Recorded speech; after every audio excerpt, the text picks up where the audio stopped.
മടക്കത്തോടും ഭയത്തോടും വണക്കത്തോടും ചെവി കൊടുത്ത് നമ്മുടെ മുമ്പാകെ വായിക്കപ്പെടും നമ്മുടെ കർത്താവായ യേശുമിശിഹായുടെ വിശുദ്ധ എവൻഗേലിയോനിലെ ദൈവത്തിന്റെ ജീവനുള്ള വചനങ്ങളുടെ അറിയിപ്പിനെ കേൾക്കണം. ബാർക്കുന്നോർ നിങ്ങൾക്കെല്ലാവർക്കും സമാധാനമുണ്ടായിരിക്കട്ടെ. അവിടുത്തെ ആത്മാവോട് കൂടി ദൈവമായ കർത്താവ് ഞങ്ങളെയും യോഗ്യരാക്കി തീർക്കുമാറാകട്ടെ. ജീവൻ നൽകുന്ന പ്രഖ്യാപനമായ നമ്മുടെ കർത്താവായ യേശുമിശിഹായുടെ വിശുദ്ധ എവൻഗേലിയോൻ ലോകത്തിന് ജീവനും രക്ഷയും ഉദ്ഘോഷിക്കുന്ന വിശുദ്ധനായ മത്തായി ശ്ലീഹ എഴുതിയ രക്ഷാസുവിശേഷത്തിൽ നിന്നും വന്നവരും പരിപാലിക്കുന്നവരും വാഴ്ത്തപ്പെട്ടവനാകുന്നു. നമ്മുടെ രക്ഷയ്ക്കായി തന്നെ അയച്ചവന് സ്തുതികളും നാം എല്ലാവരുടെ മേൽ തന്റെ അനുഗ്രഹങ്ങളും എന്നേക്കും ഉണ്ടായിരിക്കട്ടെ.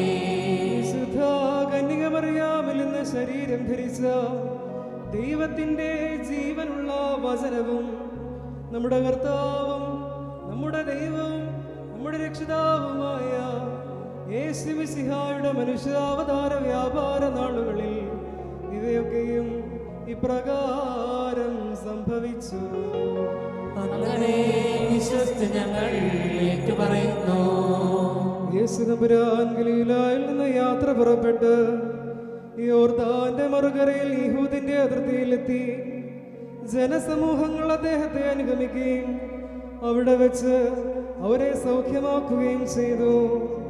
അനന്തരം പരീക്ഷാർത്ഥം പ്രീശയന്മാർ അടുത്ത് ചെന്ന് ഏതൊരു കാരണത്താലെങ്കിലും ഒരുത്തന് തന്റെ ഭാര്യയെ പിരിച്ചിടുവാൻ ന്യായമുണ്ടോ എന്ന് ചോദിച്ചു.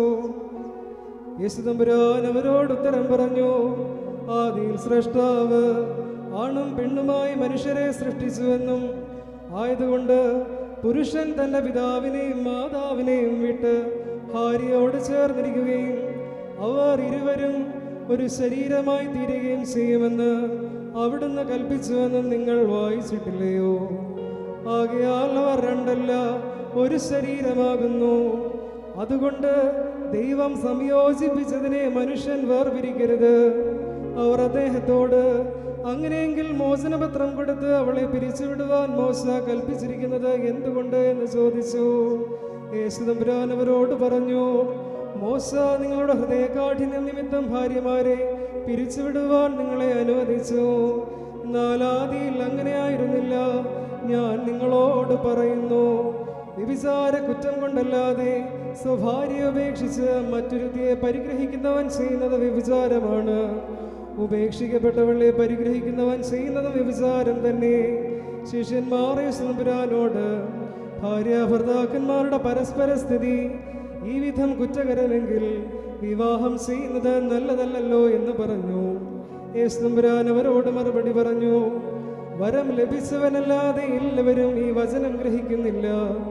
എന്തുകൊണ്ടെന്നാൽ ജന്മനാ ഷണ്ഡന്മാരായിട്ടുള്ളവരുണ്ട്, മനുഷ്യരാൽ ഷണ്ഡന്മാരാക്കപ്പെടുന്നവരുമുണ്ട്. ദൈവരാജ്യം നിമിത്തം ബ്രഹ്മചര്യവ്രതം സ്വീകരിക്കുന്നവരുമുണ്ട്.